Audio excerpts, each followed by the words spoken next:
NTR trust భవన్‌లో ఈరోజు లోకేష్ గారి పుట్టినరోజు వేడుకలు ఘనంగా జరుపుకోవడానికి మేమందరం రావడం జరిగింది. మీ అందరికీ తెలుసు లోకేష్ గారు మరి ఆంధ్రప్రదేశ్‌కి మరి రెండు తెలుగు రాష్ట్రాలకు ఎంత కష్టపడ్డారో. ఎందుకంటే ఈరోజు ఆయనందరూ కూడా ఒక సాప్నికుడిగా, అంతేకాకుండా ఆంధ్రప్రదేశ్ ప్రగతికి బాట వేసే భావితరపు నాయకుడిగా కూడా అందరూ గుర్తిస్తున్నారు.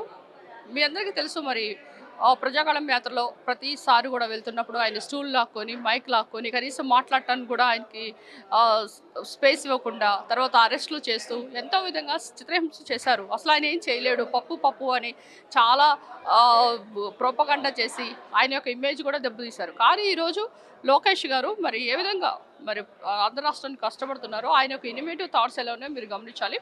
ఈ మధ్యనే మరి దావోస్‌కెళ్ళి మరి మనం చెప్పిన 20 లక్షల ఉద్యోగాలకు గాను ఆల్మోస్ట్ 16,000 ఉద్యోగాలు మెగా డిఎస్సికి ఇచ్చాం. తర్వాత 5,377 ఉద్యోగాలు మరి పోలీస్ శాఖలో కూడా భర్తీ చేయడం జరిగింది. ఇదివరకు ఈ ఉద్యోగాలు రాక చాలామంది కూడా ఆత్మహత్యలు చేసుకున్న దాంట్లో ఆంధ్రప్రదేశ్ మొట్టమొదటి స్థానం ఉంది కూడా మీరు అందరూ గమనించాలి.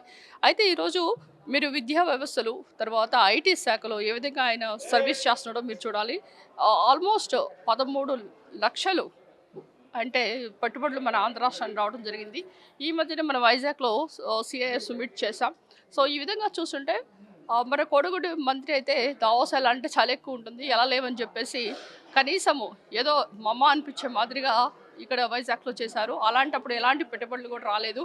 ఓన్లీ నూడిల్స్, అప్పడాలు, పికిల్స్ ఇలాంటివి తప్పితే వాళ్ళు చేసింది ఏం లేదు. ఈరోజు మనం గమనిస్తే వైజాగ్ అయితేనేంటి, కర్నూలు అయితేనేంటి, తర్వాత రాయలసీమలో ఏ విధంగా ఉద్యోగాలు తీసుకొచ్చారో మీరు గమనించాలి. సో వైజాగ్లో అయితే ఒక ఐటీ హబ్గా చేయడానికి ముందస్తుగా కంకణం కట్టుకున్నారు. అదే వైసీపీ కనుక చూస్తే అది డ్రగ్స్ రాజధానిగా చేశారు. ఈ విధంగా మరి గత ప్రభుత్వం చేసిన తప్పిదాలని ఆయన సవరిస్తూ ఏ విధంగా యువతకు భవిష్యత్తు కల్పిస్తూ ఉద్యోగ కల్పనలో ముందస్తుగా ఉండి ఈ మధ్య కూడా ప్రతి దేశాలకు వెళ్ళి వాళ్ళందరినీ కూడా ఇన్వైట్ చేసి మరి వాళ్ళ ద్వారా పెట్టుబడులు సాధిస్తున్నారు. సో కనుక ఈ యొక్క పెట్టుబడులు ఒక పక్కన పెడితే భావితరానికి భవిష్యత్తుకి ఉద్యోగాలు ఒక పక్క అయితే మరి తల్లికి వందనం ద్వారా మరి చిన్న బిడ్డలు అంటే ఇంట్లో ఎంతమంది బిడ్డలు ఉంటే అందరూ కూడా చదివించడం, అంతే కూడా ప్రతి బిడ్డ మీద 15,000 వేయడం. అదే కనుక మీరు గత ప్రభుత్వంలో నాడు నేడు అని జగన్మోహన్ రెడ్డి గారు ఎంతో గొప్పగా చెప్పేవాడు. కానీ నాడు ఎలా ఉంది, నేడు ఇలా ఉందని చూపిస్తున్నారు.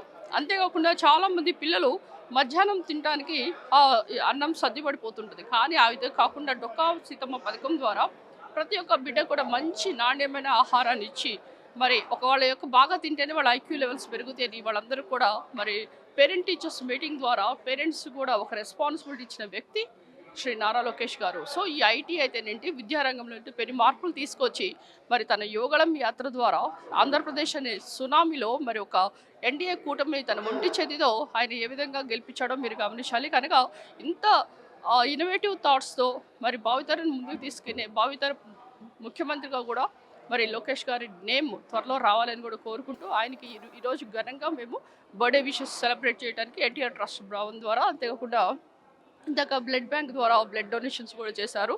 సో ఇలాంటి మంచి కార్యక్రమాలు స్కూల్ పిల్లలకి మరి పెన్స్ అయితేనేంటి, వాళ్ళకి కావాల్సిన ప్యాడ్స్ అయితే ఈ విధంగా చూస్తుంటే అటు విద్య, వైద్య అన్ని రంగాలు కూడా ముందుగుండే ఆంధ్రప్రదేశ్ అనే రాష్ట్రం మరి మహిళలకైతే ముందస్తుగా మరి వాళ్ళకి దీపం 1 పథకం ద్వారా 3 సిలిండరు, దీపం 2 ద్వారా 3 సిలిండర్స్ అండ్ ఫ్రీ బస్సెస్. ఇదివరకు ఎప్పుడు బస్ ఎక్కాలంటే భయం వేసేది, ఎందుకంటే ఎప్పుడు కూడా బస్ ఛార్జెస్ పెరగడం తప్పితే తగ్గే క్వశ్చనే లేదు. కానీ ఈరోజు ఆర్టీసీలో కూడా పెను మార్పులు తీసుకొచ్చి ఫ్రీ బస్సెస్. ఈరోజు ఎవరైనా ఒక పెళ్ళికి వెళ్ళాలన్నా, తీర్థయాత్రలకు వెళ్ళాలన్నా, ఈరోజు ఎవరైనా అత్తతో పోట్లాడాలంటే వేరే ఊరు నుంచి ఈజీగా బస్తో వచ్చి మరీ కొట్లాడుతున్నారు.